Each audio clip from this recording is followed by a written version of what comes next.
Berserk, uno de los mejores mangas de la historia, conocido por su influencia en múltiples medios audiovisuales. Tras varias peticiones y aprovechando que el manga ha vuelto a publicarse, hoy les traigo el resumen del primer arco de la obra maestra de Kentaro Miura, esto es Berserk, el espadachín negro. Antes de empezar, quiero darle un agradecimiento especial al nuevo miembro del canal, Josué Ibáñez. Muchas gracias por tu apoyo y espero que te agrade el contenido. Ahora sí, empecemos de una vez con esta historia. En este mundo, el destino de la humanidad está controlado por alguna fuerza o entidad trascendental. ¿Acaso la mano de Dios que está sobre nosotros? Al menos, una cosa es cierta, que el hombre no tiene control, ni siquiera de su propia voluntad. Esta historia empieza con un hombre de cabello negro, una gran musculatura y que posee un brazo de acero, el cual estaba manteniendo relaciones con una hermosa mujer de cabello rojizo. A medida que el placer se iba apoderando de la señorita, su cara y su cuerpo se iban transformando en una horrible criatura que apresa al hombre. Pensando que su víctima había caído en la trampa, el monstruo estaba a punto de tragarse al hombre, pero lo único que sus labios saborearon fue el frío acero del brazo prostético de este misterioso sujeto, quien había planeado todo este encuentro. Al caer la noche, el hombre se pone su característica capa negra y, tras quemar los restos del monstruo, se pone en marcha su próximo destino, una ciudad en la que los propios caballeros traficaban con esclavos. El protagonista ingresa a una taberna, donde observa a unos bandidos torturando a un pobre elfo, así que le entrega unas cuantas monedas al dueño del lugar por las cosas que está a punto de romper. Antes de que estos bandidos siguieran torturando al elfo, son asesinados por flechas provenientes de la ballesta del protagonista. El hombre de la capa negra toma a uno de los sobrevivientes, al cual reconoce como uno de los ladrones del castillo Coca, y le pide amablemente que le entregue un mensaje a su jefe. El espadachín negro ha llegado. Tras decir estas palabras, el protagonista saca de su espalda una gran espada negra, con la cual parte por la mitad al último de los bandidos con vida. El elfo se sorprende del tremendo tamaño de este espadón, que incluso es más grande que su usuario, y de hecho se asemeja más a un gran trozo de acero que a una espada. El espadachín negro sale de la taberna, y el elfo va tras él para agradecerle. Le cuenta que su nombre es Pac, y que estuvo viajando con unos artistas cuando fueron atacados por los bandidos de antes, y desde entonces lo encerraron en una pajarera y lo usaron como su bufón. El elfo seguía contando que estos bandidos hicieron un trato con el alcalde para poder campar a sus anchas, a cambio de no atacar el pueblo, pero no importaba lo que dijera, el protagonista no estaba interesado en hablar con él.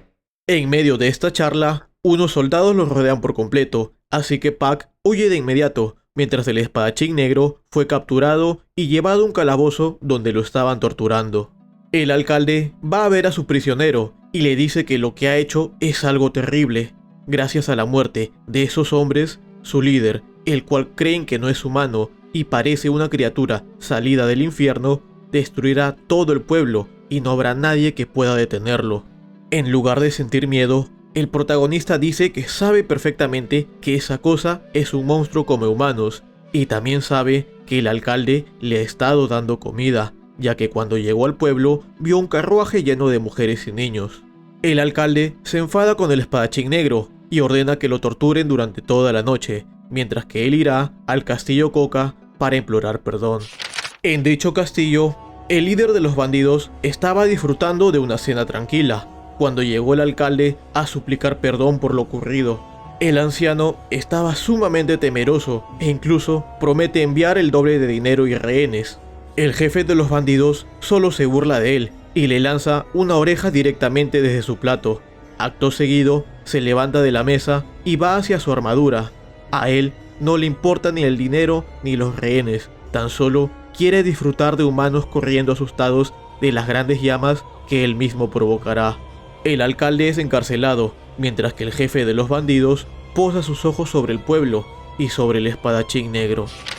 De regreso con el protagonista, él se encontraba en su celda, completamente inmovilizado por el dolor de la tortura. De entre la oscuridad de la noche, una criatura aberrante se presenta ante él. Parece ser que esta no era la primera vez que el espadachín veía a este monstruo sin forma definida y que parecía un feto, el cual trata de acercarse a él, pero a medida que avanzaba, la expresión del protagonista se llena de angustia y desesperación. Esta interacción se ve interrumpida por Puck, quien llegó con las llaves de la celda. El protagonista vuelve a echar un ojo a la criatura de antes, pero esta ya había desaparecido. De vuelta con el elfo, él estaba ahí para devolver el favor que le hizo cuando le salvó la vida, y, aunque el espadachín se mostraba bastante agresivo, Puck libera un polvo de sus alas que empezaron a aliviar el dolor del protagonista. El elfo menciona que este es uno de sus tantos poderes, ya que los elfos son capaces de curar heridas, sentir lo que otras personas sienten e incluso hay quienes dicen que tienen el poder de traer la felicidad. Habiendo recibido la ayuda, en agradecimiento, el protagonista le revela su nombre, Guts. El elfo seguía interesado en él, especialmente en la extraña marca que tenía en el cuello.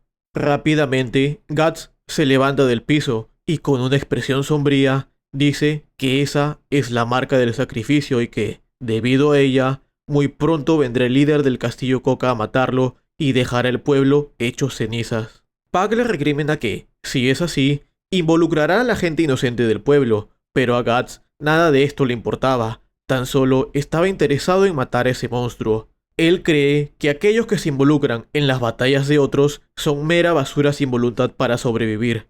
A medida que el espadachín negro explicaba su filosofía de vida, Puck sufría de un fuerte dolor producto de un flujo de emociones procedentes del protagonista.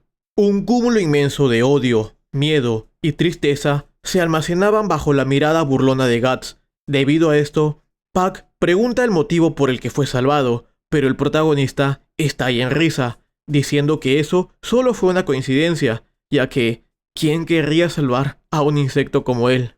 Sintiéndose completamente insultado, Puck abandona al protagonista, no sin antes haberle dejado la llave para escapar de su celda. En ese momento, Guts empieza a sufrir un dolor infernal y la marca de su cuello no paraba de sangrar. Podía sentirlo, su presa estaba cerca. En el pueblo, todas las casas estaban ardiendo y los pobladores eran masacrados por los caballeros de Coca y su líder.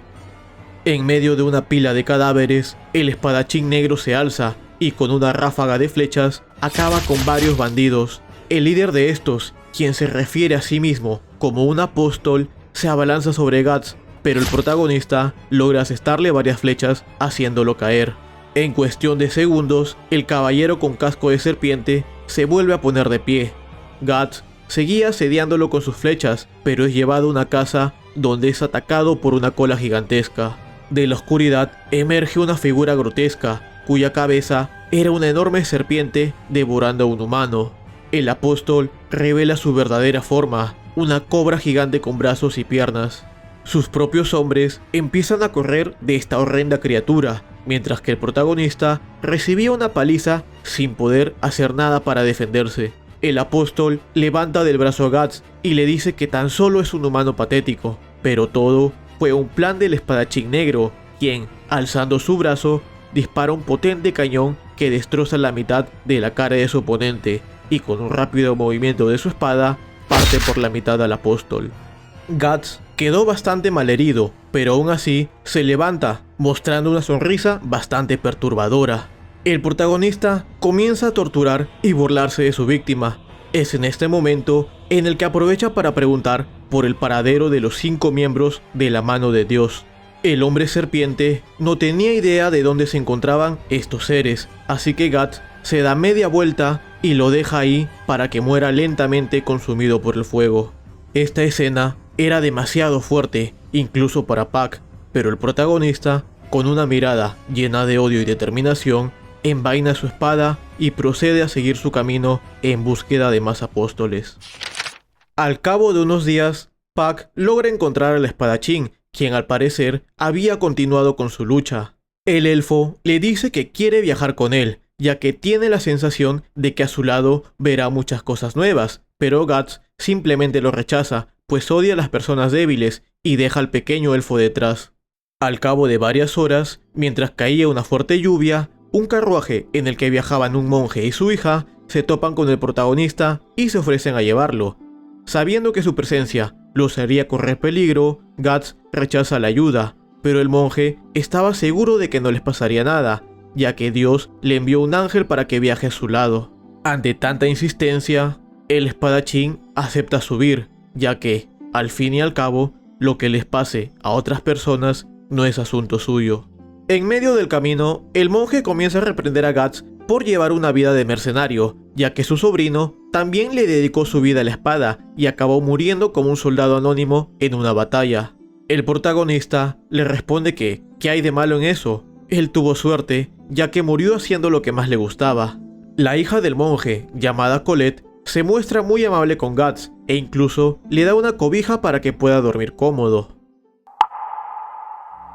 A medida que más se adentraba en el sueño, Guts iba cayendo en un pasaje estrecho, vigilado por un ojo gigante, mientras era perseguido por la criatura que vio en la celda.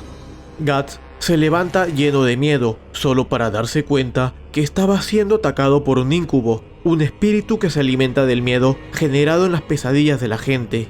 Ante la mirada consternada de todos los presentes, el protagonista dice que esos seres demoníacos son atraídos por la marca de su cuello, pero durante su explicación, esta empieza a sangrar, lo que significa que habían sido rodeados por espectros. Guts sale del carruaje para pelear, pero en un descuido, Colette va tras él y es brutalmente asesinada. Los muertos empiezan a salir de sus tumbas y, sin titubear, el protagonista arrasa con todos blandiendo su gran espada. La batalla se estaba tornando larga. Para empeorar la situación, unos espectros habían poseído el cuerpo de Colette e hicieron que matara a su padre. Guts empezó a llenarse de culpa y angustia. Este momento es aprovechado por el cadáver de la niña, quien lo apuñala en el abdomen. Instintivamente, el protagonista parte por la mitad a Colette. Mirando lo que había causado, el espadachín empieza a titubear y sentir remordimiento, pero ante el peligro inminente, vuelve en sí y pelea hasta el amanecer. Tras salir el sol, los espectros dejan los cadáveres y al ver a Guts lleno de culpa, Puck se acerca a él para decirle que nada de lo que pasó fue su culpa, pero para su sorpresa, el espadachín solo atina a reírse y decirle que tiene razón, que ellos murieron a causa de su propia debilidad.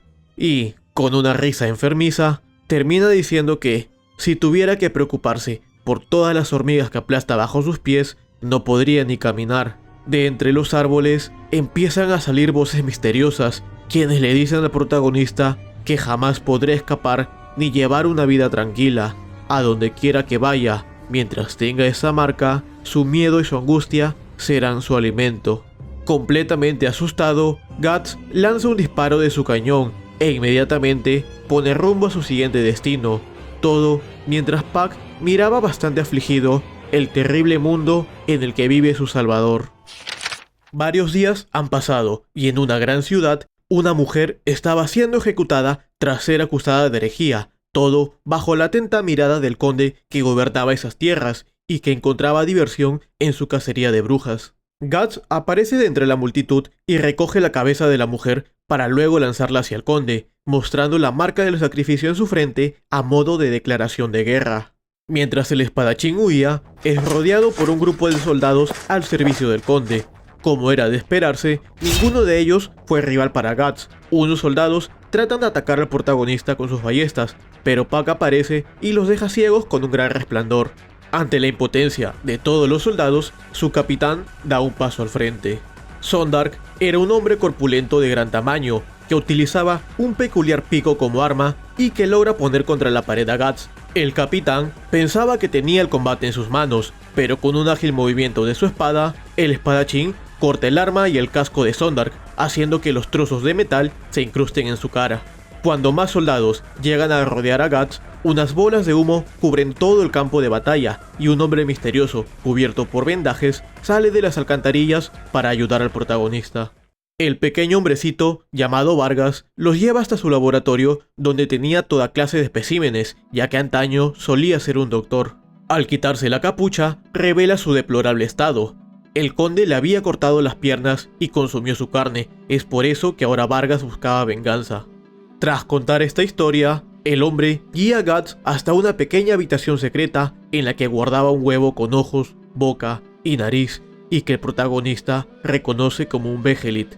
Vargas dice que lo obtuvo robándolo del conde, quien hace mucho tiempo solía ser un gobernante justo, pero tras obtener el Behelit cambió radicalmente, usando la casa de herejes como una mera excusa para satisfacer sus deseos de asesinar personas y comérselas. Vargas solía ser el doctor del castillo, pero al ver tales atrocidades decidió escapar junto a su esposa y sus 2 hijos. Lamentablemente, fue atrapado antes de poder huir y el conde le arrancó las piernas y empezó a comerse su piel. Como si esto no fuera suficiente castigo, lo obligó a ver cómo su esposa e hijos eran engullidos por tal aberración. Usando un fármaco, Vargas fingió su muerte para poder escapar, aprovechando para robarse el Behelit. Desde entonces, han pasado 7 años en los que investigó acerca del huevo, pero no logró descubrir nada. Para sorpresa de todos, Guts dice que es una llave que abre la puerta a un mundo que se superpone con el suyo. Una llave que le abre la puerta a monstruos de una dimensión extraña y que han gobernado los momentos más oscuros de la humanidad desde tiempos inmemoriales. Aquel huevo es la llave para invocar a los 5 miembros de la mano de Dios. En el castillo, Sondark estaba totalmente furioso tras su humillante derrota. El conde aprovecha sus deseos de venganza para introducirle un gusano viscoso que salía de su boca y que tenía parte de su poder. Estando totalmente revitalizado, Sondark va en búsqueda del espadachín negro para cobrar su venganza. De regreso al laboratorio, Puck estaba jugando con el Behelit, pero Guts le dice que debe tener cuidado, ya que se trata de algo vivo. El protagonista aprovecha para preguntar cómo es que el conde lo obtuvo, y Vargas revela que fue por mera casualidad, ya que se lo compró a una caravana que visitó el castillo. Tras mostrar un mapa del castillo, un desesperado Vargas se acerca a Guts para pedirle por favor que acabara con el conde, pero el protagonista solo siente asco y repulsión hacia ese miserable hombre, aunque le dice que, en efecto, va a matar al conde, pero solo porque ese era su objetivo original. En medio de esta plática, Sondark arremete en el laboratorio. El protagonista podía sentir que ahora era más fuerte, pero de igual manera pudo cortarle un brazo con facilidad. Lo que no se esperaba era que, de la herida, saldrían una especie de tentáculos con los que Sondark destroza todo el lugar. El medio apóstol agitaba su hacha como si fuera un látigo, dañando todo a su paso, pero las grandes habilidades de Guts le permitían frenar cada uno de los golpes y, con un ágil movimiento, puede ponerse en su espalda y cortarle la cabeza. De la herida brotó la parte del conde que le habían introducido, y por la cual podía comunicarse a distancia. El conde reconoce a Vargas y a su Behelit, mientras que a Guts lo elogia por su tremenda fuerza, aunque solamente sea un humano. Gracias a todo el daño que sufrió el laboratorio, este empieza a colapsar, dejando a Sondark bajo los escombros, situación que el protagonista y los demás aprovechan para huir. Estando en un lugar más seguro, Guts decide ir a matar al conde, llevándose el Behelit como medio de pago. Puck va tras él, pero antes le dice a Vargas que debería dejar atrás su odio y deseos de venganza para esforzarse más en sobrevivir, cambiando la perspectiva del doctor, quien segundos después es encontrado por el conde. De vuelta con el protagonista, Puck lo estaba regañando por no mostrar más gratitud hacia Vargas, ya que le mostró una forma de entrar al castillo y hasta le entregó el Behelit. Guts responde que él hubiera encontrado un método para infiltrarse por sí mismo, y que si se hubiera negado a darle el Behelit, lo habría matado. Además, de ninguna manera podría considerar a una basura como esa un aliado, ya que no puede tener compañeros lisiados que no son capaces de pelear, y lo mismo iba para Puck. En medio de esta charla, escuchan a unos pobladores hablar de la ejecución de un hombre acusado de ser aliado de Guts, y el protagonista rápidamente se da cuenta de a quién se referían. Minutos más tarde, el espadachín estaba afinando su armamento para la inminente batalla. Puck trata de hablar con él, pero al ser completamente ignorado, decide abandonarlo. Al estar completamente solo y ver su brazo mutilado, Guts no deja de pensar en la historia de Vargas, ya que al parecer se siente muy identificado con todo lo que le pasó. Al ver que el doctor se volvió un ser tan cobarde y despreciable, Guts no dejaba de evitar verse reflejado en él, hecho que solo le causaba ira y frustración. Algunas horas más tarde, todo el pueblo fue a presenciar la ejecución pública de Vargas. Puck no sabía cómo ayudarlo, pero logra ver a Guts muy cerca del lugar y le dice que está feliz porque llegó al rescate, pero el protagonista suelta una risa muy cínica y le dice que solo está ahí para ver los últimos minutos de ese pobre diablo.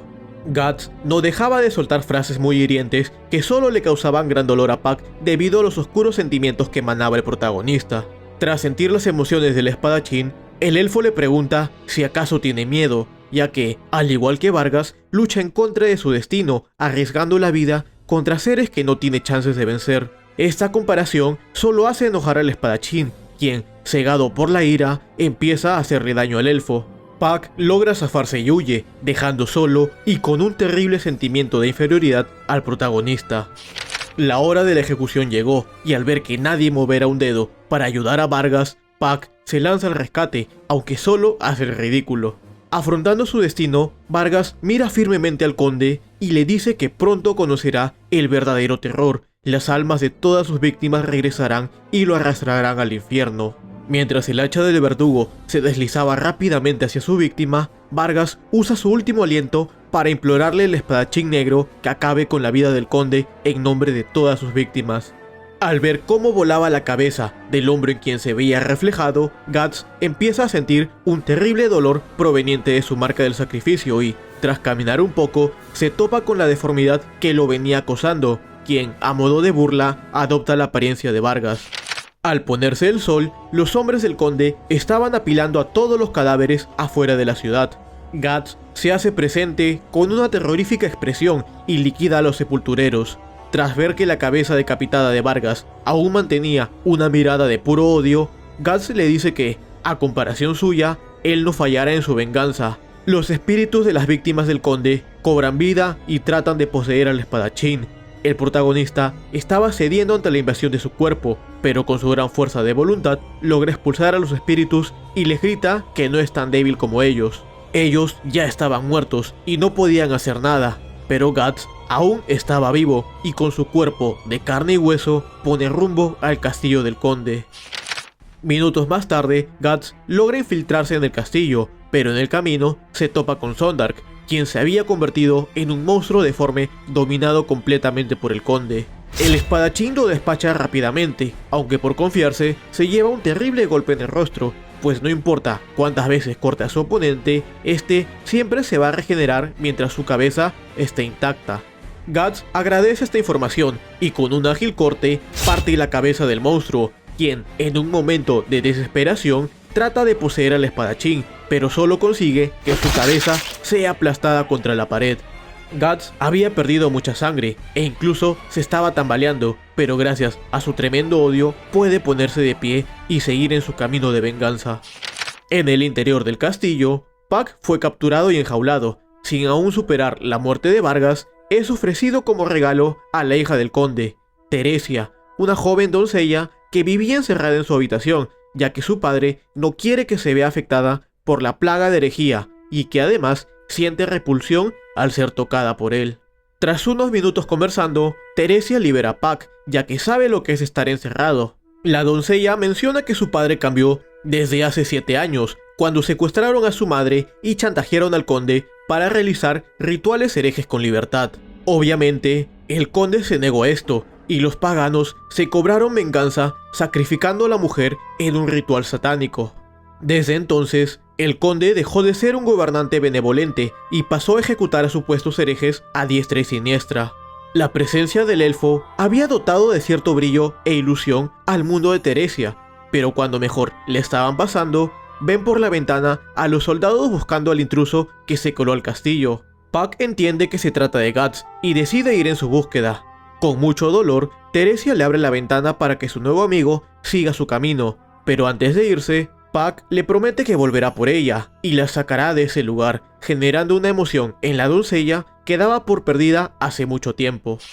Tras avanzar un poco, Guts encuentra al consejero del conde comandando a 50 hombres, pero ninguno puede hacerle frente a la tremenda fuerza del protagonista. Ni siquiera su caballero más fuerte tuvo chances y acabó siendo partido a la mitad, hecho que desmoralizó a todos los soldados que acabaron huyendo y, finalmente, Guts se encontraba frente a los aposentos del conde. Con una fuerte patada, el protagonista arrastra al consejero hasta la sala del trono, donde se encontraba el conde listo para matar a su enemigo. El apóstol le había tendido una trampa a Guts, pero este, con sus agudos sentidos, pudo esquivarla fácilmente, ganándose la admiración del conde, quien decide mostrar su verdadera forma, una especie de babosa monstruosa y gigante que causaba repulsión con tan solo verla. El espadachín cortaba todas las extremidades del apóstol, pero con cada corte, estas solo se regeneraban y el conde se hacía más grande y poderoso, causando que sus ataques retumben por todo el castillo y empiezan a derribarlo. Teresia se ve afectada por este derrumbe, aunque gracias a eso, la puerta de su habitación quedó abierta, y aunque al inicio estaba un poco temerosa, gracias al encuentro con Puck, puede tomar el valor para salir a ver el mundo exterior. De regreso a la pelea, Guts hace un pequeño truco con su capa, dándosela al consejero para crear una oportunidad de ataque, aunque su corte apenas y fue superficial. El abrumador poder del conde estaba aplastando completamente a su oponente. Aunque lo reconocía como un hábil guerrero, le dice que sigue siendo un humano que no puede hacer nada en contra de auténticos monstruos, e incluso se burla de su objetivo de venganza, haciendo que Guts, por más increíble que parezca, finalmente sienta miedo de un enemigo. El conde toma de la pierna al protagonista y empieza a azotarlo contra todas las columnas y muros, poniéndolo totalmente a su merced y riéndose de los límites humanos. Puck le dice al apóstol que es un hipócrita, ya que él también solía ser un humano y uno muy débil, ya que, si quería venganza, su poder humano debió ser suficiente. Pero el conde recurrió a la mano de Dios para escapar de su dolor y así perder su humanidad, volviéndolo el único humano miserable entre los presentes. El Behelit se termina saliendo del bolsillo de Guts y el conde finalmente había encontrado lo que tanto buscaba, pero Puck lo toma por sorpresa y huye a toda velocidad para ganar tiempo. El flujo de la causalidad vuelve a tomar su rumbo, haciendo que Teresia entre a la habitación y ve el monstruo en el que se había convertido su padre. El semblante del conde se volvió un reflejo de cuando era un humano lleno de miedo y angustia. Para fortuna de todos, Guts pudo levantarse pese a todo el daño recibido. Aunque en un principio parecía que las cosas no habían cambiado, todo fue una estrategia del espadachín para ser arrojado hasta donde estaba Teresia y tomarla como su rehén. El conde frena su ataque en seco y Guts aprovecha esto para destrozarle la mitad de la cara con un disparo de su cañón. Rápidamente, el protagonista quiere asestar el golpe de gracia, pero sus dedos estaban completamente destrozados, por lo que, recogiendo su tremendo espadón con los dientes e impulsándolo con su brazo metálico, corta la cabeza del conde. Lejos de haber terminado la pelea, Guts suelta una sonrisa desquiciada y le dice al conde que le mostrará los límites del poder humano, procediendo a acuchillarlo una y otra vez ante la horrorizada mirada de Teresia. La escena era tan brutal y desgarradora que Puck le dice al espadachín que se detenga, pero este se encontraba absorto entre tanto odio que incluso amenaza al elfo. Guts lleva la cabeza del conde frente a Teresia para seguir probando los límites de un cuerpo inmortal. Debido a tal brutal masacre, el cuchillo de Guts acaba por romperse y este último se resbala en medio de toda la sangre del apóstol. Estando totalmente exhausto, el protagonista solo atiene a reírse por toda la situación surreal que está viviendo. Ante una muerte inminente, la sangre del apóstol llega hasta el Behelit, el cual responde a sus plegarias. El huevo entonces alinea sus facciones hasta formar una cara con una expresión de dolor, llorando sangre y resonando un fuerte grito por todo el salón, que los transporta a una dimensión superpuesta a la de los humanos, con escaleras infinitas que solo auguraban malos presagios. La marca de Guts sangra como nunca antes, mientras que unas siluetas se van acercando. Todo el castillo estaba siendo absorbido por un torbellino de emociones negativas. Al mismo tiempo, Guts observaba con un rencor sin igual a los 5 miembros de la mano de Dios. Ante la presencia de estos seres divinos, la ira de Guts solo iba en aumento, especialmente hacia uno de ellos, al cual reconoce como Griffith. Aquel elegido por las leyes de la causalidad, tu deseo de vivir ha abierto el espacio y nos ha traído hasta aquí, decía aquel monstruo de aspecto macabro. El conde se dirige hacia el ángel supremo Void, para implorarle que acabe con la vida del espadachín negro, pero ellos no podían hacer eso, ya que fueron sus deseos de apego a la vida los que invocaron a la mano de Dios. El conde argumenta que Guts ha estado matando apóstoles, los sirvientes de la mano de Dios, pero para ellos su patética existencia no representaba ninguna amenaza. Ante la mirada burlona de Griffith, Guts se levanta, impulsado únicamente por su odio para acabar con aquel ser que le puso la marca del sacrificio. Pero la distancia entre ambos no hacía más que acrecentarse a medida que Guts daba un paso hacia adelante, debido a que su marca le causaba dolor al estar frente a demonios. Si estaba ante uno débil, se sentía como un pinchazo, pero ante la presencia de una entidad divina, el dolor podría matarlo. Por un momento, Guts pierde el conocimiento, pero sorprendentemente vuelve en sí y trata de atacar a Griffith, aunque con una sola mirada, el demonio lo repele, haciéndolo chocar contra un muro y dándolo por muerto. Los demás miembros de la mano de Dios estaban fascinados por el espíritu de lucha del protagonista y deseaban que se uniera a su bando, pero él no fue elegido por la ley de la causalidad y no puede ser un apóstol. Boyd se cansa de todo este espectáculo y quiere dar comienzo a la ceremonia del sacrificio. El conde quería ofrecer a Guts, pero solo se aceptaría como sacrificio a alguien importante para el apóstol. Si ofrece a Teresia, podrá eliminar los últimos vestigios de humanidad que le quedaban. El conde no quería sacrificar a su propia hija, pero el miembro más pequeño de la mano de Dios le dice que en el pasado ya hizo algo parecido, revelando la verdadera historia tras la muerte de su mujer. En aquel entonces, el conde y su mujer vivían junto a Teresia, como toda una familia feliz. Pero la herejía se estaba expandiendo por el territorio, así que el conde comandaba a sus tropas para frenar su avance. Un día llegó a su hogar antes de lo previsto, para poder descansar junto a su amada esposa, pero lo que se encontró fue una escena tan grotesca que hasta el día de hoy le causaba dolor. Tras las puertas de sus aposentos se desarrollaba una escena de pasión desenfrenada, donde un grupo de personas se dejó llevar por la lujuria. En el centro había una estatua con alas y cabeza de cabra, y la mujer del conde aferrándose a este dios pagano con una cara distorsionada por el placer. El conde entonces sintió una ira sin igual, asesinando a todos los presentes, pero cuando tocó el turno de su esposa, este simplemente no pudo hacer nada. Al ver la sonrisa triunfante de esa pecadora, el conde trató de acabar con su vida, y fue ahí que el ciclo de la causalidad llevó a la aparición de los 4 miembros de la mano de Dios. Ellos prometieron convertirlo en un ser sobrenatural que no volvería a sentir angustia o desesperación, pero a cambio tenía que ofrecer a su amada como sacrificio. El conde recitó las palabras, volviéndose así un apóstol y devorando a su propia mujer. Teresia estaba a punto de volverse un sacrificio, y mientras miraba esta escena, Guts tiene un sueño del pasado. Encima de una gran pila de cadáveres, un hombre de cabellera blanca le extendía la mano para ayudarlo. Este misterioso sujeto tenía una capacidad de liderazgo y de convencimiento excepcionales, tanto que sus ansias por conocer las leyes que rigen al mundo, la razón por la que está ahí, y su increíble deseo de saber de lo que es capaz cautivaron a Guts, sin saber que ese hombre sería quien solo le traiga desgracia e infelicidad. De regreso a la ceremonia, Guts despierta y le pide a Puck que le cure el brazo derecho. El conde seguía dudando acerca de ofrecer a su hija como sacrificio, pero Griffith le dice que debe apresurarse, señalándole a una marea de maldad de enormes proporciones.